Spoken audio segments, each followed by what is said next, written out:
من نعرف بأوامرك ونعرف بنواهيك وانصرنا على والهم الملائكة المقربين واخرجنا من ظلمات الوهم وافتح علينا أبواب رحمتك وعلمنا أسر رحمتك يا رب العالمين. رب اشرح لنا صدرنا ولساننا واحلل عقدة من لساننا. قال الشيخ المسلم تعالى نفعنا بعلومه في الدارين. Sekarang. Dan bersandar Nabi sallallahu alaihi wasallam bahwasanya di atas belakang beliau.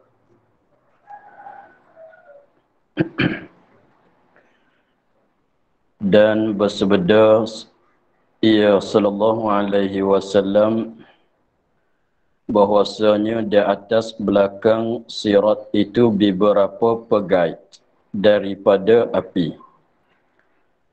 Dan barang siapa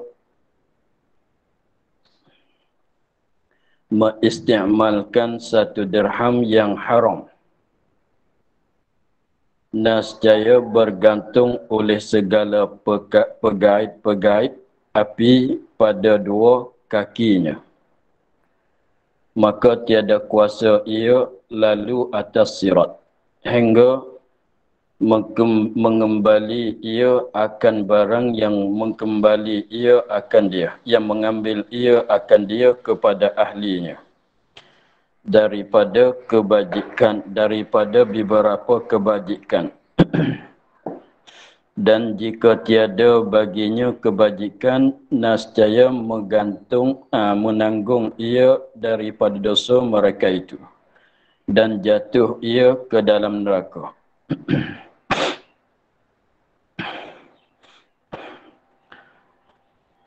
Dan bersabda ya Nabi sallallahu alaihi wasallam bahwasa di atas belakang sirat itu bahwasa di atas ini ada di atas belakang sirat pada ketika berjalan manusia di atas sirat, ada di atas belakang sirat, maknanya pada sirat itulah, pada masa tengah-tengah sirat tu ada apa tu, beberapa pegait. Beberapa pegait. Pada satu riwayat dia katanya pegait itu macam duri daripada api. Pegait itu daripada api. Maknanya pegait itu ialah kalau cakap mudah-mudahnya buatan daripada api. Maknanya jadi panas macam api lah. Sebab dianya api. Api dia ambil buat jadi pegait. Itu maknanya beberapa pegait daripada api. Maknanya diambilkan api dijadikan pegait. Jadi pegait itu api. Macam katanya cincin daripada perak. Macam kita katanya cincin daripada perak. Mana benda yang jadi cincin tu ialah perak. Cincin daripada perak maknanya benda yang jadi cincin tu ialah perak. Kalau nak tanya apa kat jari yang kau, nak jawab kata cincin pun boleh, nak jawab kata perak pun boleh. Sebab cincin tu dibuat daripada perak. Kalau cincin daripada emas, maknanya kita ambil emas buat jadi cincin. Kalau nak tanya apa kat jari engkau, kita jawab kata cincin pun boleh, kita jawab kata emas pun boleh. Jadi pegait itu daripada api. Maknanya api itu dijadikan pegait. Pegait itu bentuk dianya itulah pegait penyangkut. Pegait artinya penyangkut yang kepala dia tu macam mata pengancing. Kita memancingkan ikan. Beberapa pegait daripada api ada disedia pada belakang sirat. Dan barang siapa mengistiamalkan satu dirham yang haram, Dan barang siapa mengistiamalkan, yakni menggunakan, dan barang siapa mengistiamalkan, yakni menggunakan 1 dirham. Kalau lebih banyak, lebih aula lagi lah. Banyak daripada 1 dirham ni, sekurang-kurang pun 1 dirham yang haram. Dia gunakan harta haram, dia makan harta haram. Haram dengan sebab dia curi ke, haram dengan sebab dia rampas ke, artinya mana-mana cara haram lah. Apabila dia gunakan benda yang haram, walaupun tidak banyak sekalipun. Nascaya bergantung, yang bersangkut. Nascaya bergantung, yang bersangkut oleh segala pegait-pegait. Pegait yang ada disedia pada belakang sirat itu, nascaya bergantung, maknanya sangkut, dipegang oleh pegait itu, pegait api, pada 2 kakinya, pada dua-dua belah kaki. Jadi apabila dia pada masa hidup dunia, dia ada ambil harta orang walaupun tidak banyak sekalipun. Maka apabila dia berjalan meniti di atas titian sirat, maka pegait daripada api itu sangkut, pegang akan kedua-dua belah kakinya. Maka apabila digantung, disangkut, dipegang oleh oleh pegait api akan 2 kakinya, maka tiada kuasa ia lalu atas sirat. Jadi tertahan di situlah. Dia tak kuasa nak lalu, nak pergi, nak terus pergi di atas sirat. Tak kuasa dia nak jalan sebab digantung, dipegang oleh pegait tadi. Lekat di situlah, sangkut di situlah. Tersangkut di situ. Hingga mengembali ia hatta balik. Hingga mengembali ia akan barang yang mengambil ia barang siapa akan barang kepada ahlinya, ini kepada tuannya, kepada ampunyanya. Tapi nak hantar balik benda yang dia ambil pada dunia tu memanglah tidak ada dah tidak ada pada akhirat. Maka nak kembali, nak bayar, nak ganti balik itu, nak hantar balik itu dengan apa dia? Daripada beberapa kebajikannya. Jadi maknanya apabila dia curi harta orang, tak kira lah berapa banyak sekalipun, apabila dia lalu di atas sirat itu, pegait api itu pegang kaki dia, sangkutkan, menyangkutkan akan kakinya sehingga dia tu tak boleh terus berjalan. Malaikat dia bayar, malaikat dia balas, dia hantar balik. Tapi nak hantar balik, nak gantikan benda yang dia ambil pada dunia tu dah tidak ada, maka dia guna apa untuk nak jadi bayar balik tu, nak kembalikan, ialah guna kebajikan pahala dia. Dia gunakan pahala dia untuk jadi gantian daripada benda yang dia ambil harta orang pada ketika hidup dunia. Maka sekiranya kalau dia boleh bayar, dia boleh hantar balik dengan kebajikan, jadi pahala yang ada kat dia tu, dia bagi kepada orang tu lah, bagi kepada tuan dia.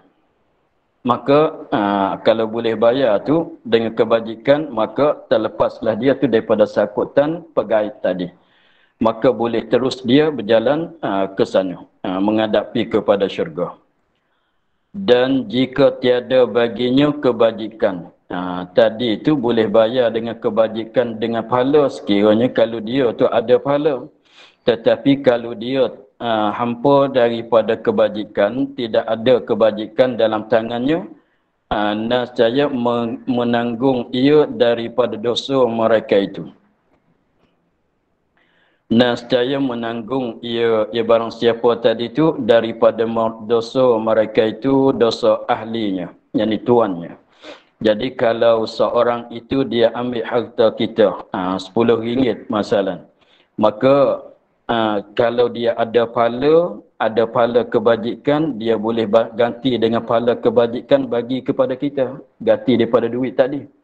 Tetapi kalau tidak ada pahala yang dia nak bagi kepada kita, maka kita ambil dosa kita bagi kepada dia. Jadi dia tu ambil tu apa dia? Tanggungkan dosa kita. Sekadar RM10 tu lah. Sakat mana tu wallahu alam lah, berapa banyak dosa nak padan dengan benda yang dia ambil tu wallahu alam. Maka jadi dosa dah ada, ambil dosa kita pula masuk di atas diri dia. Maka di situ tak kelulusanlah dia pada jalanan sirat. Dan jatuh ia ke dalam neraka. Akhir-akhir dia jatuh dalam neraka juga. Sebab apa? Sebab dosa dah ada. Nak bayar kebajikan tidak ada. Maka ambil dosa daripada tuan harta, tambah di atas dosa dia pula. Jadi di situ menyebabkan dia tak lulus, tak kelepasan pada ketika dia berjalan di atas titi yang sirat. Jadi akhir-akhirnya dia jatuh ke dalam neraka juga.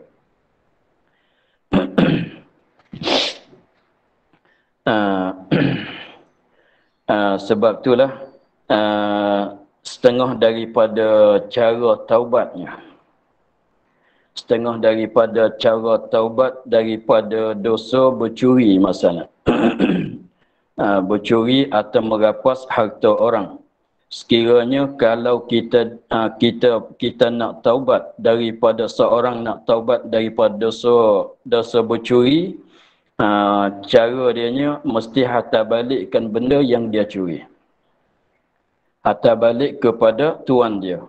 Maka sekiranya kalau benda itu dah hilang, dah habis, maka gantikan benda lain balik.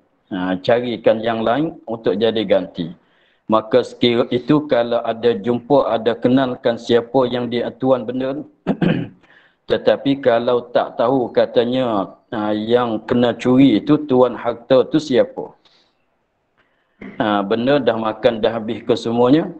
Dia curi duit tu dah beli dah apa habis. Lagi pulanya tuan duit tu dia tak tahu kata siapa. Maka tak boleh nak minta halal daripada tuan dia lah. Maka apabila tak boleh nak minta halal daripada tuan dia tu, maka cara dia nak taubatnya, dia azamkan di dalam hati bahawasanya sekiranya kalau dia jumpakan dengan ampunnya duit tadi tu, dia nak hantar balik. Seperti setengah-setengah orang tu dia curi duit, ambil duit orang dalam poket pada ketika duduk atas bas kemasalan. Di atas kereta masalah, apabila turun, apabila lepas pada tu tak tahu kata siapalah tuan duit yang dia curi tu, maka nak hantar balik tak ada jalan. Maka dia azamkan di dalam hati bahawasanya kalau jumpa dengan tuan dia, dia nak ganti balik, nak bayar juga duit yang dia ambil. Lagi pulanya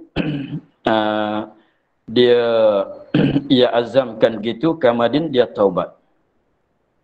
Kemudian dia taubat tu, dia bersedekah dengan sebanyak duit yang dia bercuri tadi. Contohnya dia curi 100 masalah, dia sedekah 100.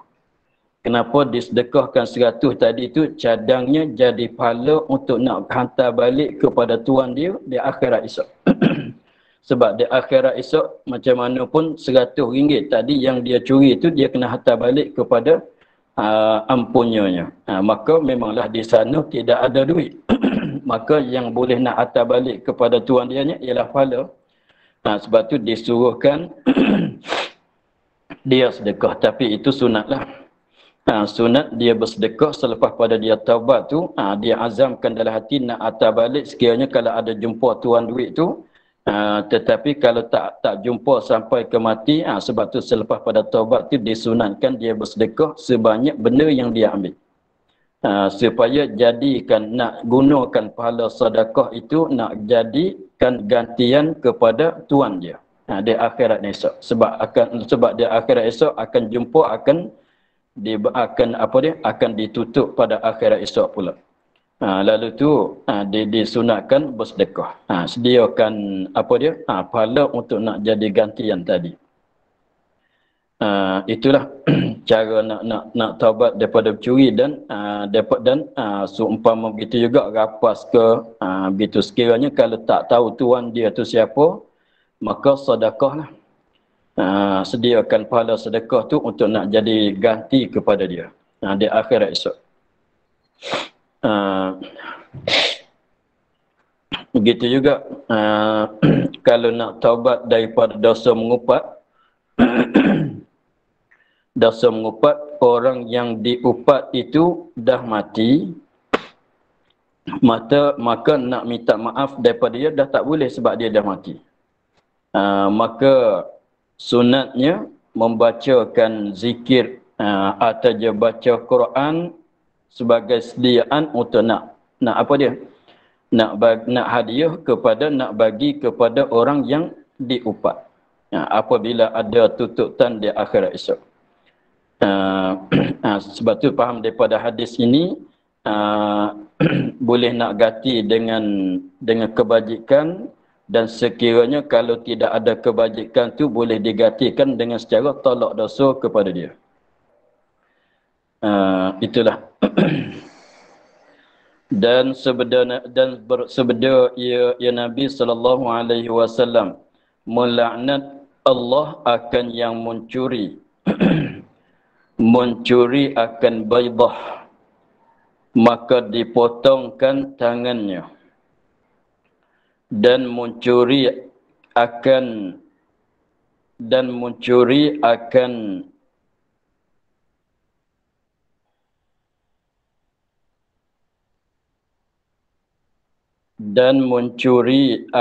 ia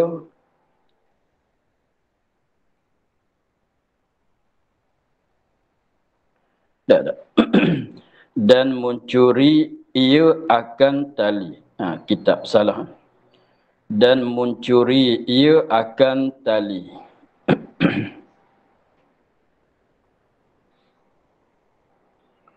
Mencuri ia akan tali. Jadi akan belum pada ia tu kita buang. Lafaz akan belum pada ia tu kita buangkan. Jadi yang dan mencuri ia akan tali. Maka dipotongkan tangan. Maka dipotongkan tangan. Kata sabda Nabi sallallahu alaihi wasallam, melaknat, maklum melaknat tu maknanya dijauhkan daripada rahmat. Allah tak beri rahmat. Dijauh maknanya tak beri rahmat. Allah tidak mendatangkan rahmat. Siapa akan yang mencuri? Siapa-siapa yang mencuri, maka orang tu tak dapat nikmat daripada Allah. Melainkan dia bertaubat daripada kesalahan mencuri itu. Selama mana tidak bertaubat, maka dia tu di dalam jauh daripada rahmat Allah Subhanahu wa taala. Dan mencuri akan baidah. Mencuri akan baidah. Baidah tu sebiji telur. Sebiji telur, bukan maksud itu bukan telur. Kalau baidun tu telur. Baidun tu telur. Ni baidah sebiji telur. Ada ta di belakang. Seperti kata malam, lailun malam. Kalau ada ta di belakang, satu malam. Sebab tu katanya Lailatul Qadri. Sebab dia ada satu malam saja. Sebab tu katanya Lailatun, satu malam. Kalau lailun tu malam lawan siang. Lailun malam yang melawan ni akan siang. Tetapi kalau Lailatun maknanya satu malam, bukan dua, bukan tiga. Bukan dua malam. Kedua malam tu Lailatan. Begitu. Baidun telur. Mana baidatun sebiji telur. Kalau namlun semut. Namlun semut. Kalau nak cerita kata seekor semut, mana kena kata tambah ta di belakang. Apa dia? Namlatun, seekor semut.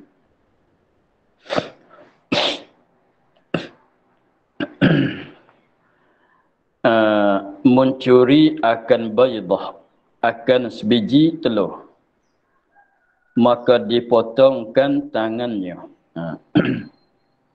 Kena laknat lagi pulanya menyebabkan dipotongkan tangan. dan mencuri ia akan tali, mencuri akan tali, maka dipotongkan tangannya. Jadi maknanya asalkan bercuri, siapa-siapa bercuri, maka hukumnya, maka dendaannya Allah Ta'ala melaknatkan dia. Dijauhkan daripada rahmat. Dia katanya mencuri akan baydah, dia sekadar curikan sebiji telur pun kena laknat oleh Allah juga. Maka dengan sebab curikan baydah sebiji telur tu, dipotongkan tangan juga. Dan orang yang mencurikan tali itu tak berapa harga sangat, tetapi dipotongkan tangan juga. Dia panggil had orang bercuri. Tapi kita tilik kepada yang tetap pada hukum fiqh dan juga faham daripada hadis yang lain. Orang bercuri itu apabila nak dipotongkan tangan dianya, ada beberapa syarat. Ada beberapa syarat nak potongkan tangan orang yang mencuri. Setengah daripadanya, benda yang dia curi itu, ini bukan syarat nak jadi dosa. Semata-mata bercuri itu walaupun sekupang sekalipun, sekupang duit sekalipun dah berdosa. Tetapi di sini kita nak cakap tentang syarat nak potongkan tangan orang yang bercuri. Nak melakukan had bercuri di atas orang yang bercuri. Setengah daripada syaratnya ialah dia ambilkan benda yang dia curi itu pada tempat simpanan yang sepatutnya. Dia curikan benda itu pada tempat simpanan yang sepatutnya. Tengok kalau kereta di depan rumah itu tempat simpanan kereta yang sepatutnya. Kalau dia tinggal kereta kat padang tu tak sepatut nak simpan kereta kat padang jauh pada orang itu. Kalau dicuri itu tak boleh nak potong. Berdosa tu berdosa lah. Kalau dia curi duit masalah, masuk curi duit dalam tempat simpanan duit dalam rumah masalah, atau dalam beg masalah, beg tu letak kat rumah, kat dalam rumah. Sekiranya kalau dia curi duit tu dia letak kat depan rumah, letak kat depan pintu depan rumah, pintu pagar nak masuk rumah tu dia simpan duit di situ, letak di situ. Maka kalau sekiranya kalau siapa curi duit itu yang letak kat luar pagar di depan rumah tu bukan dia tempat simpanan dia, maka tak boleh nak potong. Sebab salah sepihak tuan benda tu, tuan duit tu simpan benda tak kena dengan tepat. Dan setengah daripada syaratnya tidak ada syubhat. Kalau ada syubhat maka tak boleh nak potong juga. Seperti curi oleh orang fakir akan harta zakat. Seperti mencuri oleh orang fakir akan harta zakat. Contohnya seorang fakir itu dia tengok seorang itu dia dapat hasilan padi banyak. Dapat hasilan padi banyak, maka dia curikan padi satu beg masalah. Maka situnya ada syubhat. Sebab apa? Sebab dia tu ada hak nak makan zakat daripada orang yang tanam padi sekiranya sampai nisab. Itu pun tak boleh nak potong juga. Dan setengah daripada syaratnya yang melawan ni dengan bentuk zahir hadis di sini ialah qadar benda yang dicuri itu 1/4 daripada 1 dinar. Harga dia, nilaian dianya paling kurang 1/4 1/4 dinar.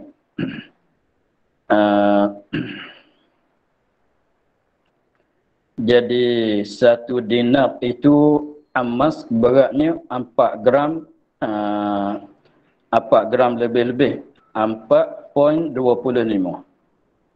4.25 gram. Jadi maknanya 4 gram lebih-lebih lah. Itu 1 dinar. Kemudian maknanya 1/4 dinar tu maknanya 1,5 gram lebih-lebih. Kalau harga emas tu 1,5 gram lebih-lebih sikit, berapa duit sekarang? Tengok dengan harga emas sekarang lah. Emas sekarang kalau 1 gram tu berapa? 1 gram lebih-lebih tak sampai setengah pun. 1 gram setengah, 1 gram lebih-lebih tak sampai setengah. Berapa duit sekarang? Berapa duit sekarang? Kita kira situ, maka sekiranya kalau qadar nilaian benda yang dia curi itu lebih banyak daripada serobok dinar, seperempat daripada 1 dinar, maka boleh dipotong. Boleh dipotong. Cuba tengoklah emas sekarang 1 gram berapa ringgit. Tengok harga sekarang.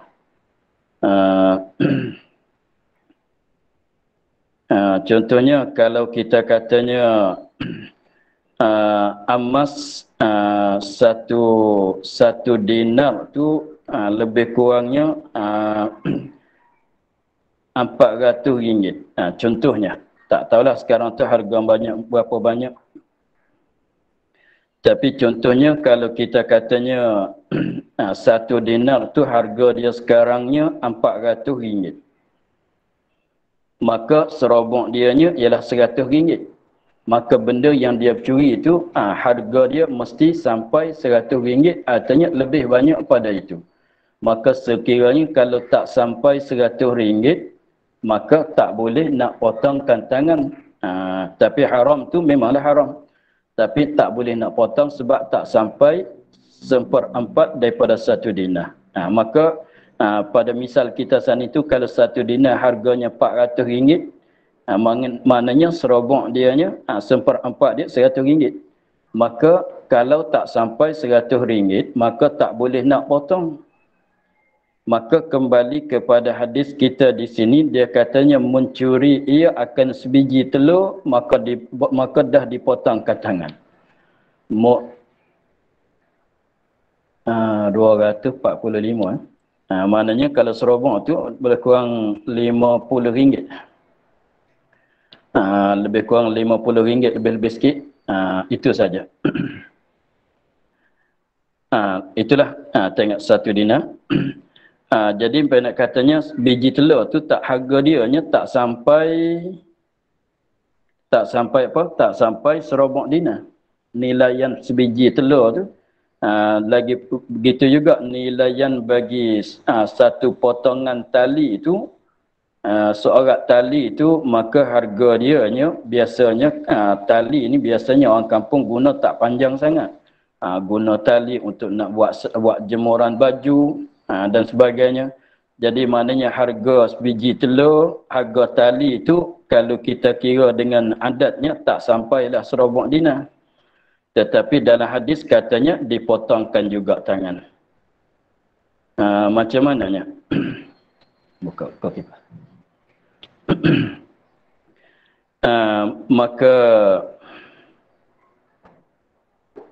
Maka di sini ada 2 tanggungan.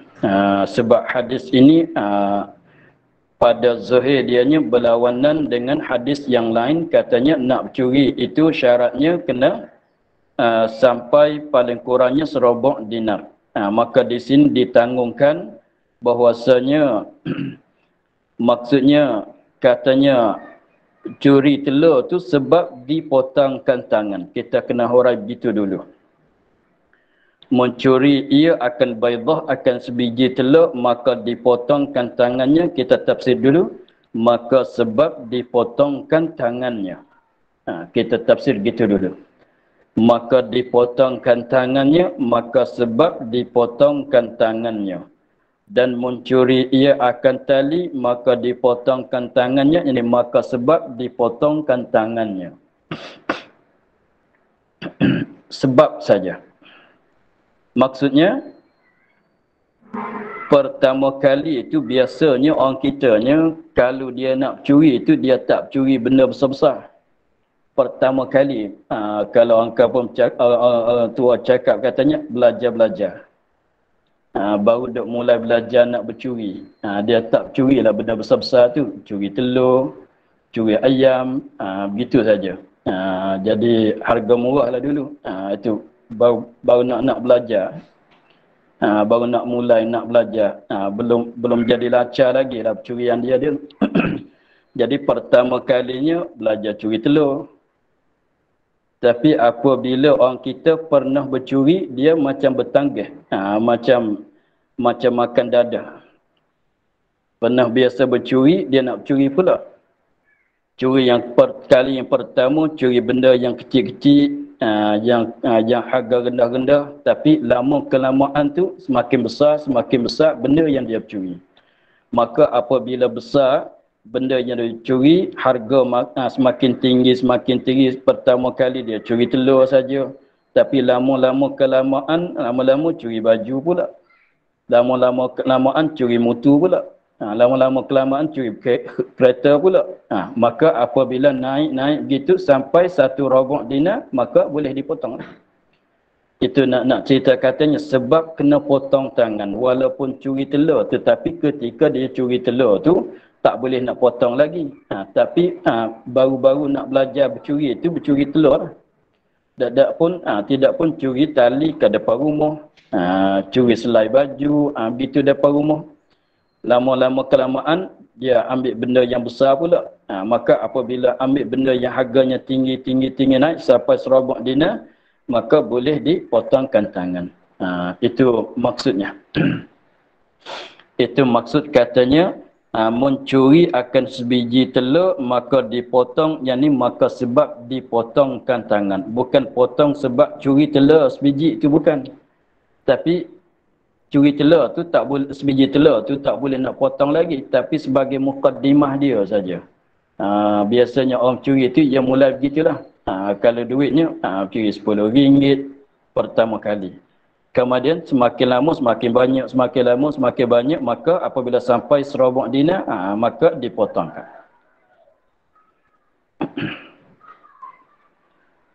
Itu satu makna yang diuraikan.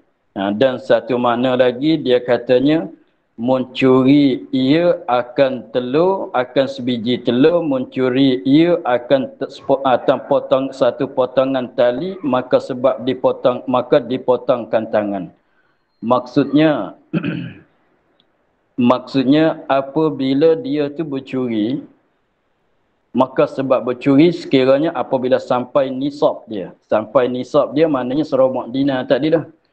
Apabila dia bercuri, maka sampai sakatan potong tangan, maka sebabkan dipotongkan. Maka tangan dia yang dipotong itu kalau nak banding dengan benda yang dia curi macam harga 1 biji telur saja. Jadi contohnya dia curi mutu masalan. Dia curi mutu harga 4,000 masalan. Dia curi mutu harga 4,000 masalan. Kemudian ditangkap. Apabila ditangkap, dia dipotongkan tangan. Maka tangan yang dipotong tu nak banding dengan harga mutu tu macam harga sebiji telur. Jadi maknanya kalau orang yang berakal nak tukar ke tidak mutu dengan potongan tangan, tak nak tukar sebab nak bandingnya walaupun mutu tetapi tak padan dengan sebab kena potong tangan tu seolah katanya curi kan telur sebiji. Sebab tangan kita sebelah tu sebab dia kalau had bercurinya dipotong pada pergelangan. Potong di pergelangan. Pergelangan tangan kanan yang kali pertama. Maka kalau kehilangan tapak tangan di situ, maka tak boleh nak buat kerja dah. Maka padan ke tidak, untung ke tidak, seolah katanya nak banding dengan tangan sebelah tangan dipotong dengan benda yang dia curi itu macam sebiji telur. Itu maksudnya begitu. Jadi pendek katanya hadis ni tidak dikandaki dengan zahir. Tidak dikandaki dengan zahir dengan mana kata curikan telur sebiji dah dipotongkan tangan. Bukan maksud begitu. Sebab ada hadis-hadis yang lain mengatakan serobok dinar. Hadis yang sahih yang lain tu katakan nak curi tu, nak potong tangan pencuri, mesti benda yang dicuri itu serobok dinar, 1/4, artinya lebih banyak pada itu. Jadi mana sini tu atas jalan apa dia? mengikut orang yang pertama, maknanya pertama-tama kalinya curi telur, lama-lama kelamaan benda-benda besar pula. Apabila curi benda yang besar, di situlah sebab boleh potong tangannya. Jadi kita faham daripada hadis ini dua benda yang akibatkan bagi orang yang mencuri. Yang pertamanya dilaknatkan. Dilaknatkan oleh Allah ini semata-mata bercuri walaupun benda yang kecil daripada sebiji telur sekalipun. Walaupun dia curi itu satu kumpang duit sekalipun, dilaknatkan oleh Allah Ta'ala. Tetapi nak potong tangan tu mesti kena sampai serobok dinar dan syarat-syarat yang lain lagi. Seterusnya.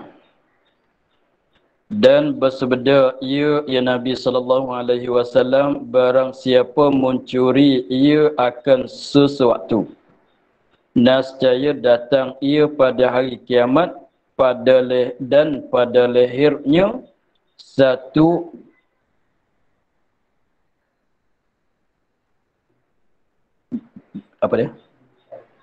bingkai gelang leher. Satu bingkai gelang leher daripada api. Dan barang siapa makan akan suatu yang haram, nescaya dibangkitkan diingatkan api di dalam perutnya, dan baginya suara yang menakutkan segala makhluk.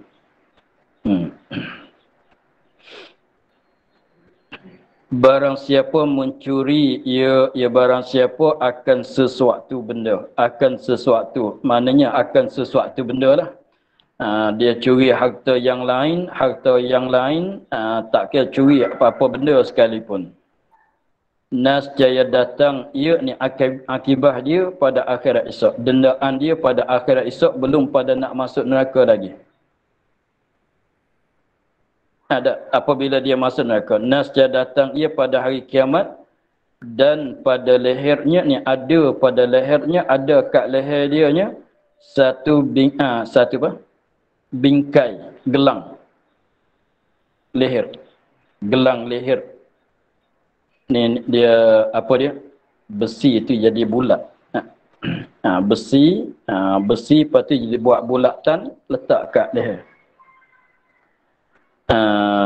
Yang kalau orang petani panggil halqah. Yang besi bulat tu kalau orang bela monyet untuk naik kelapa tu, maka nak cucuk tali kat leher monyet tu, dia pakai besi tu lah. Besi bulat, dia buat ikat kat leher monyet. Satu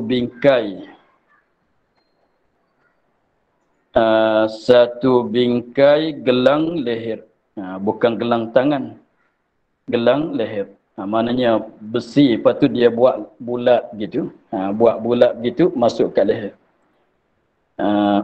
Buat bulatan macam gelang lah, macam gelang tangan. Tapi ini bukan letak kat tangan, gelang leher. Maknanya macam gelang tangan tu lah. Kalau duduk kat tangan panggil gelang tangan, kalau duduk kat leher panggil gelang leher. Jadi satu bingkai gelang leher ada kat leher dia. Dipangkaikan gelang leher tu daripada api. Daripada api. Mana api itu dijadikan gelang leher. Api itu dijadikan gelang leher. Ada kat leher dia. Macam mana boleh duduk dia. Dan barang siapa memakan akan suatu yang haram. Haram sebab curi ke, haram sebab riba ke, sebab mana-mana sekalipun makan harta haram. Haram dengan sebab tidak halal. Nescaya diingatkan. Diingatkan api. Dipingatkan api. Petani cakap pingat. Orang petani cakap pingat api, ini menyalakan api. Menyalakan api, tu diingatkan api. Dia menyalakan api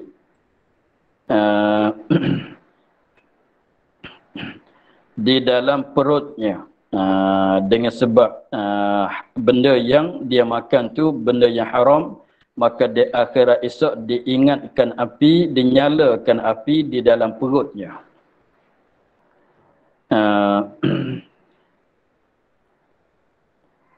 Dan baginya, bagi barang siapa tadi suara, ada berbunyian suara, ada bunyi kat dia tu, ada bunyian suara yang menakutkan segala makhluk. Apabila dinyalakan api di dalam perutnya, maka berbunyi suara, suara api makan perut dia. Dan juga suara dia melaun dengan sebab pedih, sakit, api membakarkan perut, menyala dalam perut dia, maka bunyilah suara. Maka suara tu kalau kita dengar, tentu kita gerun, tentu kita takut. Mana suara yang menakutkan, jadi buat jadi rasa takut segala makhluk. Semua makhluk kalau dengar tu takut, tak sanggup nak dengar.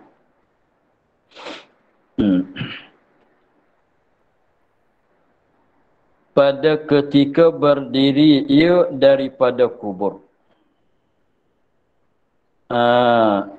Diingatkan api itu bila?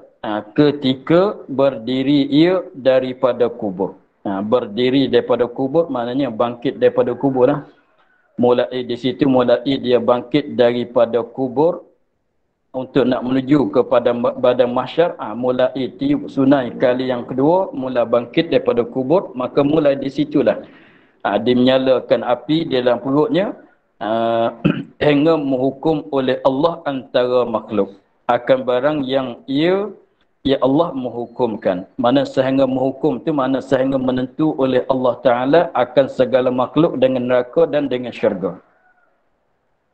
Sehingga dapat keputusan daripada Allah, sebab kitanya lama selepas pada dibangkitkan di kubur itu, lama pula duk tunggu kat padang mahsyar itu. Maka lama-kelamaan, maka Nabi Muhammad minta syafaat daripada Allah supaya menghukumkan akan segala manusia. Yang neraka ke neraka, yang ahli syurga ke syurga. Itu mana katanya hingga menghukum oleh Allah. Menghukum dengan apa? Dengan neraka atau dengan syurga. Antara segala makhluk akan barang yang ia ya Allah, barang tu hukum syurga, hukum neraka. Yang ia ya Allah menghukumkan. Jadi maknanya mulai pada bangkit tu sampaikan Allah Ta'ala menentukan, menghukumkan ahli syurga masuk dalam syurga, ahli neraka masuk dalam neraka. Jadi lamalah dijalakan perut dia dengan api. Sebab tu kalau itu itu taubatlah. Ni sekiranya kalau mati dia dengan tidak bertaubat. Sekiranya kalau mati dia dengan keadaan makan benda yang haram, dengan curi, dengan apa tu, dengan sekiranya kalau tidak bertaubat. Kita cakap masalahnya begitu. Setiap kesalahan bagi orang mukmin, sekiranya kalau kita dengar daripada hadis, daripada mana, ingat katanya kalau ada sebut seksanya begitu, seksanya begini dalam kubur, dalam padang mahsyar, dalam neraka, maka kita ingat katanya dia mati dengan tidak bertaubat. Kita ingat begitu. Bukan semata-mata membuatkan benda maksiat dan apabila mati kena begitu terus, bukan betul-betulnya begitu. Bahkan kita ingat katanya dalam hadis mana-mana apabila sebut di dalam apabila sebut katanya orang buat dosa begini, kena seksa begini dalam kubur, di padang mahsyar, dalam neraka kena azab gian-gian, maka kita ingat kata dia buat dosa tetapi mati dengan tidak bertaubat. Semuanya kena ingat begitu. Semuanya kita kena ingat begitu. Sekiranya kalau dia bercuri, kalau dia menzalim, dia makan harta haram apa semua, dia minum arak, dia zina, dia apa semua, tetapi belum mati Allah Ta'ala taufik kepada dia sehingga dia dapat bertaubat suci daripada dosa, mana nak kena denda? Tak kena denda lah dia tu. Mana-mana dendaan yang disebut dalam hadis sekalipun tak didendakan. Sebab dia mati dengan bersih. Sebab dia dah bertaubat belum mati. Begitu. Belum mati maknanya belum ditutupkan pintu taubat. Sebab ni sebuah bagi kita sekarangnya, pintu taubat ditutup apabila nyawa sampai ke halqum. Jadi itu semuanya kita kena ingat begitulah. Sebab ada juga setengah orang tu risaunya. Dia ada pernah buat, dia dah taubat, macam mana keadaan dia tu akhirat esok, sebab dengan hadisnya seksa begitu, seksa begini. Sebab dia pernah buat dosa itu, tapi dia dah taubat. Maka apabila dah taubat, jangan rusing, jangan risau lagi. At-taibu kaman la dzambalah. Orang yang taubat seperti orang yang tidak berdosa. Suci bersih seperti semula jadi. Dia orang yang suci bersih seperti semula jadi. Lagi pulanya orang yang bertaubat itu innallah yuhibbut tawabin. Innallah yuhibbut tawabin. Allah kasih akan orang yang bertaubat sebagai taubat yang sebenar. Maksudnya orang yang bertaubat daripada dosa, suci bersih daripada dosa sebab dia dah taubat, orang itu dapat peringkat mahabbah daripada Allah. Masuk dalam peringkat orang muhibbin. Orang dapat peringkat mahabbah tinggi jugalah cara dia. Peringkat mahabbah daripada Allah, Allah Ta'ala kasih kepada dia. Sebab tu yang kita jumpa dalam hadis kata di akhirat esoknya denda begitu, denda begini, sekiranya mati dengan tak bertaubat daripada dosa-dosa yang dia lakukan pada dunia. Tetapi kalau dia dah taubat, dah suci bersih daripada dosa, maka memanglah tidak ada denaan yang tersebut. Itu kita kena ingat begitu semua. Maka lagi pulanya apabila kita dah bertaubat dengan Allah Subhanahu Wa Taala, maka wajib kita bersangka baik kepada Allah. Ar-raja, dikatakan ar-raja, kita harap, kita sangka baik bahawa Allah dah mengampunkan dosa kita. Janji kita bertaubat, betul-betul bertaubatlah. Kita bertaubat kena dengan cara taubat, bertaubat nasuha, taubat betul-betul bertaubat. Maka kita suka baik kepada Allah, kita letak harapan kepada Allah bahawa Allah Ta'ala dah mengampunkan dosa kita, dah membersihkan kita daripada segala dosa-dosanya. Maka apabila bersih, macam mana nak ada siksa pula? Itulah. Apabila kita baca hadis tentang siksaan bagi maksiat di akhirat, maka tanggungannya begitu. Macam juga katanya dilaknat, dia apa tu sekiranya selama mana dia tak bertaubat. Begitulah. Dan bersabda ia sallallahu alaihi wasallam, bermula mereka yang mengurangkan timbangan datang ia pada hari kiamat, hitam mukanya, berat lidahnya, biru dua matanya. Maka kita akhir di situ dulu. Dan barang siapa dan bersabda ia, bermula mereka yang mengurangkan timbangan. Wallahu a'lam, alhamdulillahirabbil alamin. Bismillahirrahmanirrahim. Bismillahirrahmanirrahim. Alhamdulillahirabbil alamin wassalatu wassalamu ala asyrafil anbiya'i wal mursalin wa ala alihi wa sahbihi ajma'in. Allahumma iftah lana futuhal arifin wa nawwir qulubana min nurikal karim waj'al amalana khalisatan liwajhikal karim. Allahumma inna nasta'inu